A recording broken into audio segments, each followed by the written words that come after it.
Hey everyone, this is Michael again, and welcome to the Smackdown review. Smackdown tonight was from the Rogers Place in Edmonton, Alberta, Canada. And Smackdown tonight, I thought it was a okay show in my opinion. This was the last Smackdown on Fox.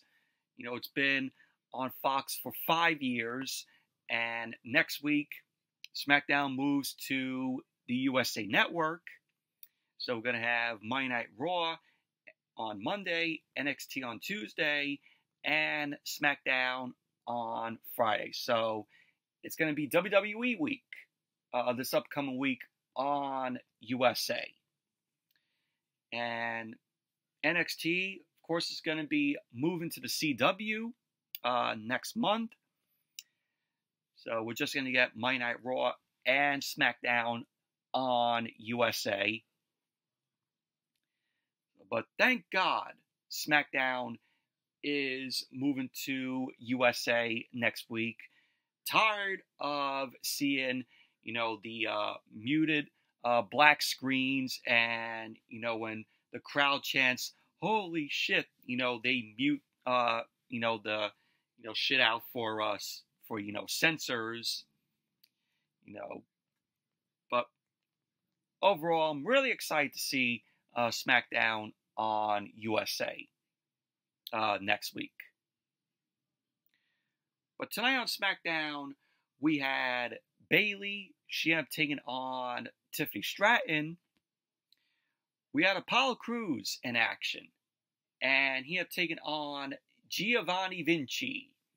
Giovanni Vinci returned tonight to action in the ring, and yeah, watch until I explain, what happened there. We also had a triple threat match. Kevin Owens ended up taking on A-Town Down Under, Grayson Waller, and Austin Theory. We had Chelsea Green versus Michin, Mia Yim. And in the main event, we had the Bloodline versus DIY and the Street Profits. But overall, SmackDown was an okay show tonight. But before I get into the review, if you guys haven't checked out my previous video that I uploaded earlier today, did a movie review of Beetlejuice. So if you haven't seen my review of that, definitely go check it out. Really thought it was a fun film. It's not as good as the first, but I had fun with it. Aside from the problems that the film had. But check out my review of that if you guys haven't seen it. But anyway, let's jump right into the review. SmackDown opened up tonight with Cody Rhodes, the undisputed WWE champion. Cody Rhodes came out, got a big pop from the crowd. Everybody got in there, whoas! So Cody ended up getting to the ring. He got on the mic. He ended up asking the crowd, oh, what do you want to talk about? So Cody ended up saying that at Bash in Berlin, he retained the undisputed WWE championship against Kevin Owens. So Cody ended up saying that we have a welcome back. And Cody Rhodes ended up welcoming back Michael Cole to the SmackDown commentary team. So Michael Cole is back on SmackDown. And he did commentary along with Corey Graves. And you have Joe Tessitore and Wade Barrett doing commentary for Monday Night Raw. It was Joe Tessitore's first night on Monday Night Raw this past Monday, which I thought Joe Tessitore did a decent job, for his first night, even though he kind of, downed himself because he said that, he wasn't that good on commentary. I thought he did fine, for his first night. But we had Cody end up saying that he could go on further, but he has done this gig long enough to know that any moment he is going to be interrupted. So Cody ended up saying before he is interrupted, he extended an invitation to the Bloodline. So Solo Sikoa's music ended up hitting. He came out along with the rest of the Bloodline. You know, Jacob Fatu, Tama Tonga, and Tongaloa. So Solo Sikoa got on the mic. He ended up telling the Bloodline to remain out of the ring. So Cody and Sikoa were face to face in the middle of the ring, and the fans ended up booing Sikoa. Sikoa ended up telling the fans that he is happy to see them too. Sikoa ended up asking Cody if he has done running his mouth to these people and also playing around. So the fans started chanting, "We want Roman." So Sikoa ended up asking Cody if he is ready to defend his undisputed WWE Championship against a real challenger like himself, because everyone knows it, and that he could have been champion. Sikoa ended up saying that he had Cody beat had it not been for Roman Reigns. So Sikoa ended up telling Cody that he deserves a rematch. So Cody ended up saying that the season premiere of Smackdown, there should be an undisputed WWE Championship match. Cody ended up saying that he is trying to become the Tribal Chief, but the Tribal Chief is keeping him down. And Cody ended up saying that Sikoa does deserve an undisputed WWE Championship match. But Cody ended up saying that he is not talking to Solo Sikoa. Cody looked at Jacob Fatu, and Cody was talking to Jacob Fatu, and Cody ended up calling for Fatu to step up. Jacob Fatu got on the ring apron. Sikoa then ended up looking at Fatu, and Fatu ended up telling Solo Sikoa that he loves him and that he is his Tribal Chief. Jacob Fatu then stepped down from the ring apron, and the fans started to boo. Cody ended up saying it was worth a shot, and he is crazy to want to wrestle any of them, but Sikoa believes it. He ended up saying every second, every moment, every hour, Sikoa gets better. And, of course, he is wearing the Ulafala, which means that the bloodline revolves around him. So we had Sikoa end up saying that Cody has the undisputed WWE Championship, and the WWE revolves around that. He ended up saying perhaps one day he will be looking at the lights courtesy of his thumb, but it won't be next week. Sikoa ended up saying that Cody is trying to get his enforcer to turn on him. Sikoa then ended up telling Cody if he wants him next week, he is on, but they don't have to wait until next week.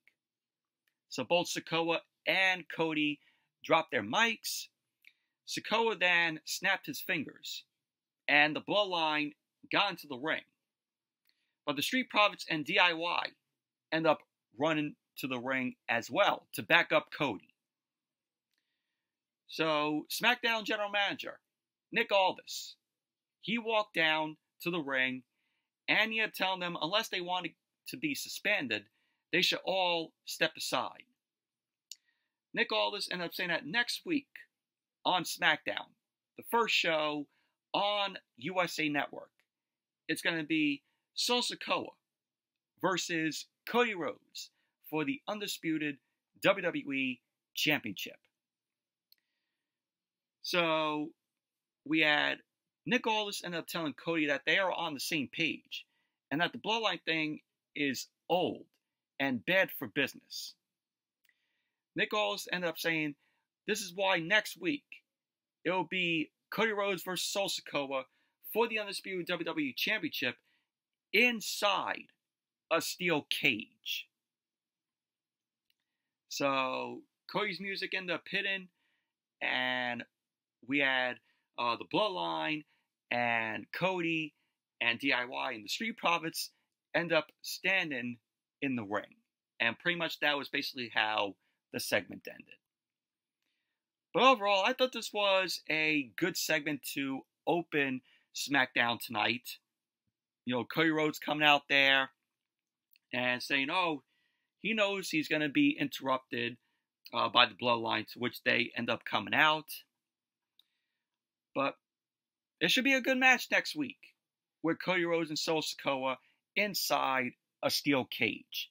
But obviously, we all know what the outcome is going to be. Of course, Cody Rhodes is going to win next week, and he's retained the title.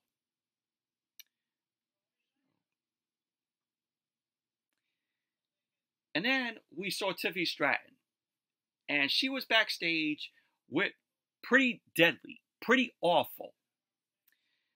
So they end up starting to talk about their musical, Pretty Deadly, the musical.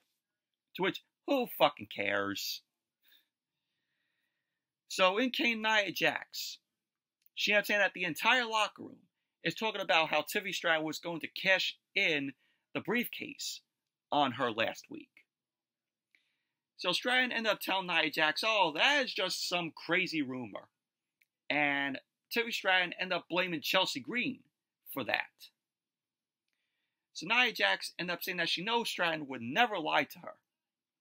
So Stratton ended up asking Nia Jax if she will be in her corner later on tonight.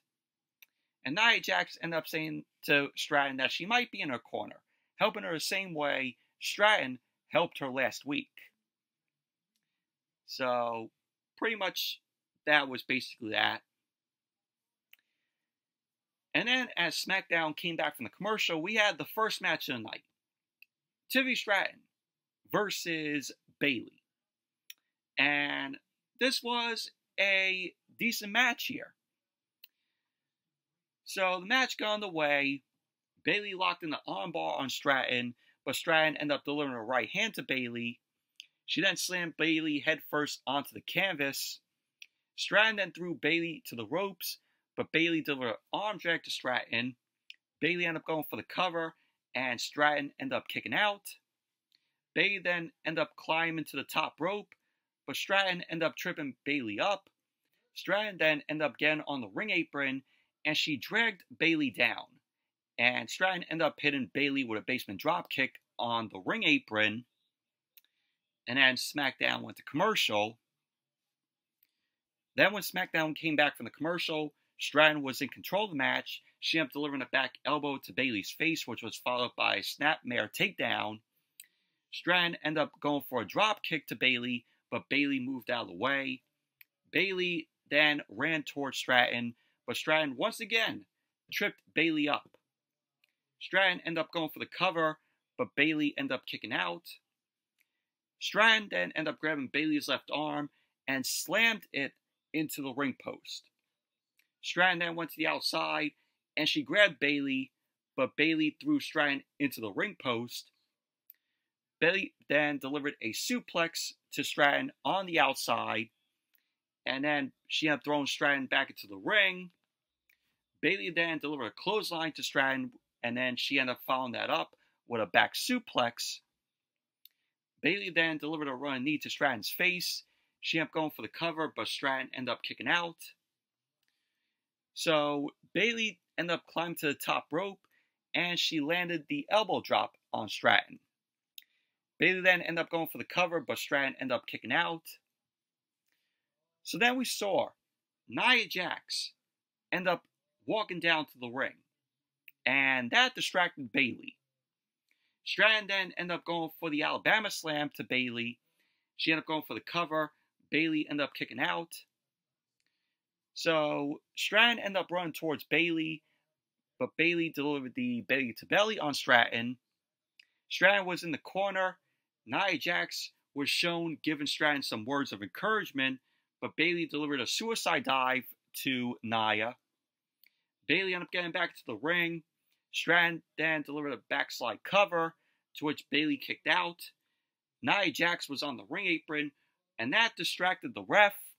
Nia Jax got down off the ring apron.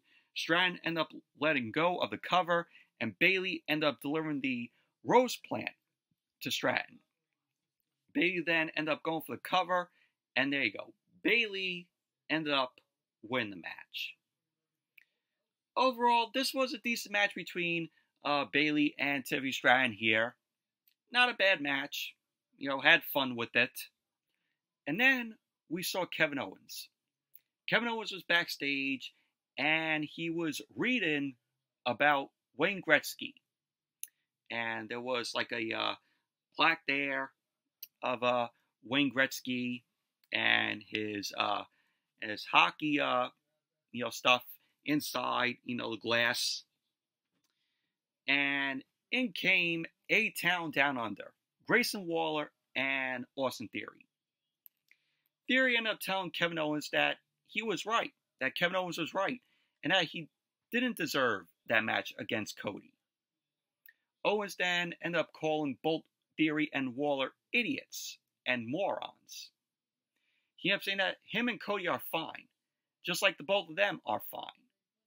He ended up saying they are great friends, partners, and a team. He ended up saying that a better team than the Edmonton Oilers, maybe. Owens ended up saying that he had no problem getting in the ring with Cody. He ended up saying surely they would not have a problem getting in the ring together.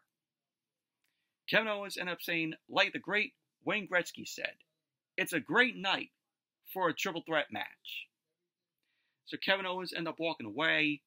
Waller then ended up telling Theory that they can make it a handicap match. So Theory ended up telling Waller that he doesn't think Wayne Gretzky ever said that. So pretty much that was basically that. And then as SmackDown came back from the commercial, we had Legado del Fantasma, Santos Escobar, Humberto, Angel Garza, and Elektra Lopez. And they were sitting at a table. Really, I'm enjoying these promos from Legado del Fantasma of them sitting at the table. Santos Escobar ended up giving a speech about how victory is part of who they are, and success is something that they make. He ended up saying it is there for them to take. Escobar ended up saying how they are a family, and they ended up toasting to that, Legado del Fantasma. Very good, promo it was from Escobar. Like I said, really I'm enjoying these Legado del Fantasma promos of them sitting at the table discussing, strategy. Pretty good stuff.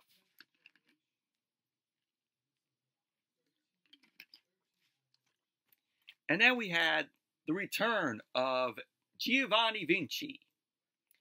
And he had taken on Apollo Crews. So Giovanni Vinci made his way out. He was in a Gucci sweatsuit. So Apollo Crews was already in the ring. Vinci was posing while removing his jacket. The ref called for the bell, and Apollo Crews ended up going for a crucifix cover on Giovanni Vinci, and Apollo Crews won the match then and there in 3 seconds. So yeah, 3 seconds this match was. You could tell how they have no plans for Giovanni Vinci, if this is how it's going to go, with him return and getting a new gimmick. You tell that they have no faith in Giovanni Vinci being a singles guy. Yeah, I'm not kidding. The match lasted 3 seconds. Watch, he probably comes out next week, is in a match, and then loses. And then he's reduced to catering. That's how I see it's going to go with Giovanni Vinci. He'll probably be on the next list of budget cuts, of releases from WWE. So then we saw Chelsea Green and Piper Niven. They were with Nick Aldis. and there was a knock on Nick Aldis's door. And so Michin ended up coming in. Chelsea Green ended up saying to Michin that they are busy. Chelsea Green and Michin end up insulting each other, and Nick Aldis ended up saying that it will be Chelsea Green versus Michin later on tonight. So pretty much that was basically that. Then we had the triple threat match. Kevin Owens versus A-Town Down Under. Grayson Waller and Austin Theory. And this was a okay match here. Match got underway. We had Kevin Owens delivering a cannonball onto both Waller and Theory on the outside. Owens ended up grabbing Waller, but Theory ended up delivering some right hands to Owens. And both Waller and Theory ended up throwing Owens into the barricade. Waller then ended up retrieving a table from under the ring, and he placed the table at ringside. Owens then grabbed Theory, and he threw Theory into the barricade. Owens then ended up grabbing Waller, and Owens ended up powerbombing Waller through the table on the outside, which looked good. You know, Waller ended up really selling the hell out of going through that table with the powerbomb. And then as SmackDown came back from the commercial, Owens delivered a DDT onto Theory. Owens then delivered some chops to Theory.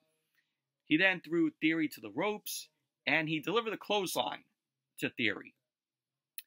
Owens then delivered the standing senton onto Theory, and Theory was now in the corner. Owens then went for the cannonball to Theory. Owens then climbed to the top rope, and he landed the swanton on Theory. So Owens ended up going for the cover. Waller ended up breaking up the pin. Waller then delivered some right hands to Owens. He ended up running to the ropes, but Owens delivered a right hand to Waller. Theory got into the ring. He ended up pinning the rolling blockbuster onto Owens. Waller ended up going for the cover, but Theory pulled Waller away. And that led to both Waller and Theory arguing together. And so then they double teamed on Owens in the corner. Both Waller and Theory ended up placing Owens on the top rope. Both guys climbed to the second rope, but Owens delivered some right hands to both Waller and Theory. Owens then ended up bashing Waller and Theory's heads together, the noggin knocker, and they ended up falling down to the canvas. Waller ended up going to the outside, but Theory got back up.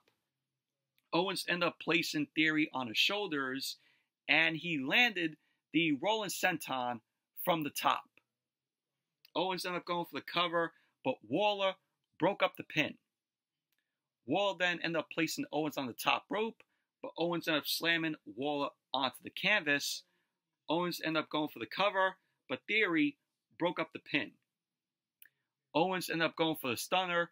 Theory ended up pushing Owens into Waller, which knocked Waller off the ring apron.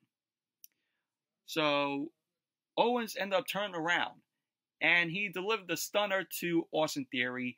Theory ended up selling the hell out of that stunner, which was crazy. So Owens ended up going for the cover on Theory, and there you go. Kevin Owens ended up winning the match. Post-match, Waller got into the ring, and he ended up attacking Owens. Waller and Theory ended up double teaming on Owens in the ring, and pretty much that was basically that. Both men ended up shaking hands, and then Austin Theory's music ended up playing. But overall, this was an okay match here between Kevin Owens and A-Town Down Under. And then we had LA Knight. Yeah! His music ended up hitting. He got a big pop from the crowd there. So he made his way down to the ring. As Knight was in the ring, he got on the mic. He ended up telling the fans, "Let me talk to ya." He did his whole shtick with the "let me talk to ya."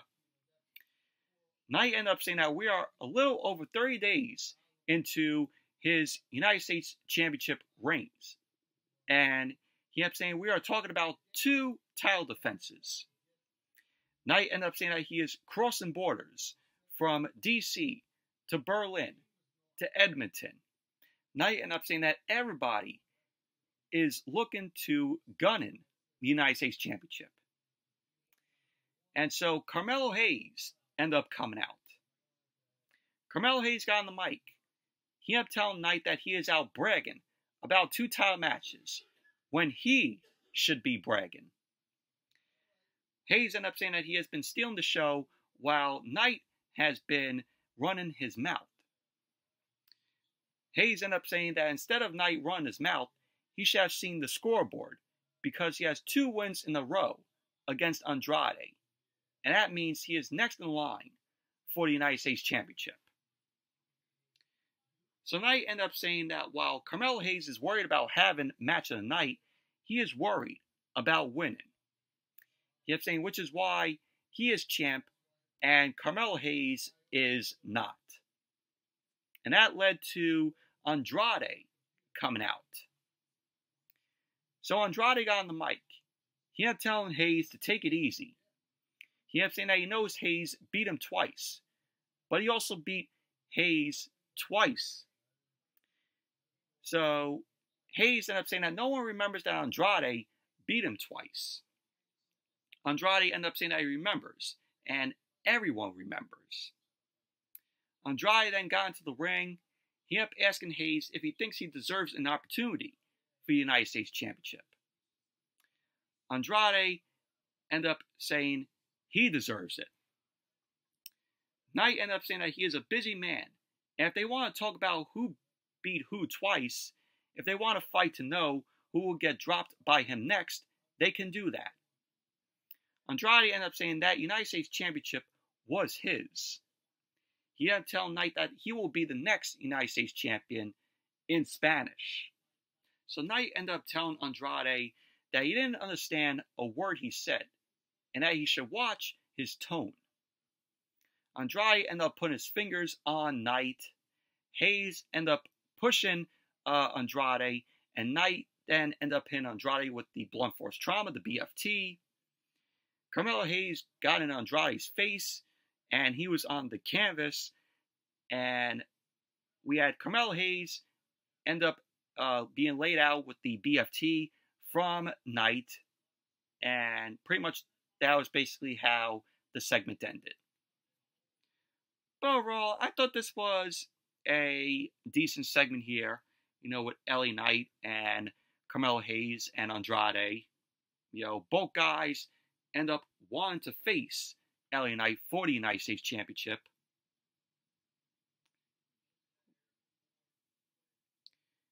And then we had Chelsea Green. She had taken on Michin, and this was just a very meh match here. Of course, Chelsea Green was accompanied by Piper Niven. Match got on the way. Chelsea Green delivered a knee onto Michin.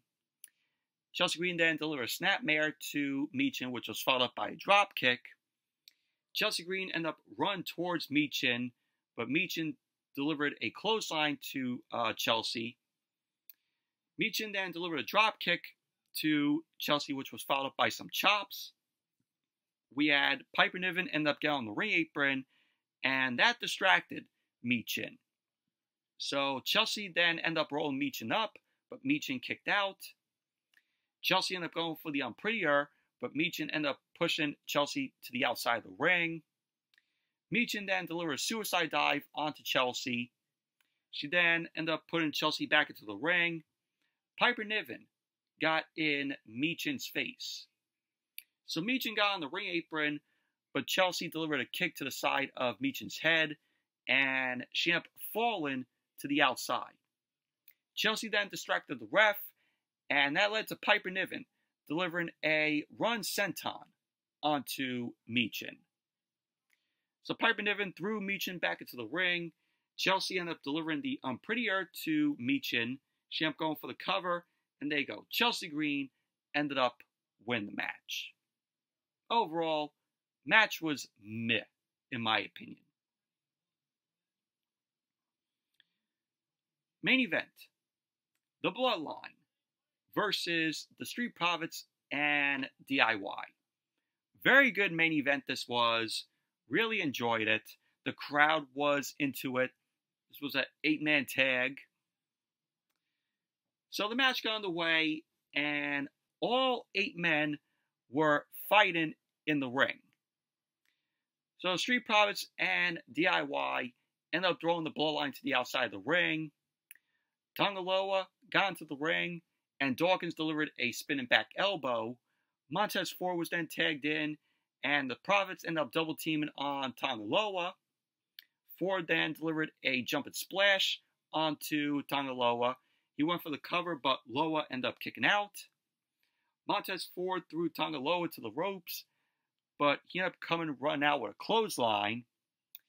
Tama Tonga was then tagged in, and Tongaloa and Tama Tonga ended up double teaming on Montez Ford. Johnny Gargano ended up tagging in. He ended up chopping away at Tama Tonga. Ciampa was then tagged in, and he delivered a forearm to Tama Tonga's face. Jacob Fatu was then tagged in. Jacob Fatu delivered a spinning back elbow to Ciampa, and he followed it up with some right hands to Ciampa. Fatu ended up throwing Ciampa to the outside of the ring, and he tagged in Sol Sikoa. Sikoa ended up throwing Ciampa into the commentary table, and then SmackDown went to commercial. Then when SmackDown came back from the commercial, Jacob Fatu was in control of the match. He ended up going for a spear onto Ciampa in the corner, but Ciampa moved out of the way, and Fatu ended up going into the ring post. Tongaloa was then tagged in. Tongaloa ended up grabbing Ciampa, but Ciampa ended up kicking Loa away. Tama Tonga was then tagged in, and Ciampa delivered a suplex to Tama Tonga. Sol Sikoa was then tagged in, but Ciampa ended up kicking Sikoa away, and he tagged both Gargano and also Dawkins. So both Gargano and Dawkins got into the ring, and they double teamed on Sikoa in the corner. The rest of the Bloodline ended up coming in, and we had Gargano and Dawkins end up super kicking them to the outside. Ford delivered a senton over the top rope onto Jacob Fatu. Sikoa then got into the ring. Dawkins then delivered a neckbreaker to Sikoa. So Dawkins ended up going for the cover, and Sikoa kicked out. Ciampa was then tagged in. Ciampa then ended up running towards Sikoa, but Sikoa delivered the spin solo to Ciampa. Sikoa ended up going for the cover, but Ciampa ended up kicking out. Tama Tonga was then tagged in. He climbed up to the top rope, and everyone was fighting on the outside. So Ciampa and Tama Tonga were fighting on the top rope. Ciampa then suplexed Tama Tonga onto everyone on the outside of the ring. Great spot there in the match where Ciampa just suplexed Tonga onto everyone on the outside. Ford then ended up throwing Tama Tonga and Ciampa into the ring. Ford was then tagged in. Ford delivered a 450 splash onto Tama Tonga. Ford ended up going for the cover, and Jacob Fatu broke up the pin.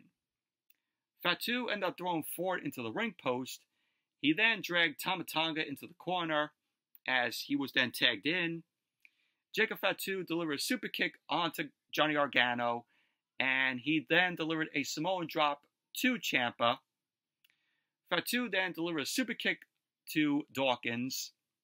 Fatu then delivered the Impaler, and he delivered a spike jumping DDT onto Dawkins. Fatu then delivered the Impaler and a spike jumping DDT to Montez Ford. So we had Fatu ended up taking his Sol Sikoa. Sikoa ended up picking up Montez Ford, and he ended up hitting him with the Samoan Spike. Sol Sikoa then ended up delivering his Samoan Spike to Montez Ford. He ended up going for the cover, and there you go. The Bloodline ended up winning the match. And that was how the final SmackDown on Fox went off the air. Overall, this was a very good 8-man tag, very entertaining. The crowd was into it. Like I said, really enjoyed that spot where Ciampa suplexed Tama Tonga onto everyone on the outside. It was just a very fun 8-man tag. But overall, SmackDown was an okay show tonight for its final show on Fox. So I can't wait to see the show move to USA next Friday. But anyway, that's it for the SmackDown review. Thank you all for watching. Hope you all enjoyed this review. Definitely give the video a thumbs up, comment, subscribe. Be sure to check out my previous video, my Beetlejuice movie review if you guys haven't seen it. And until next video, I'll see you all later.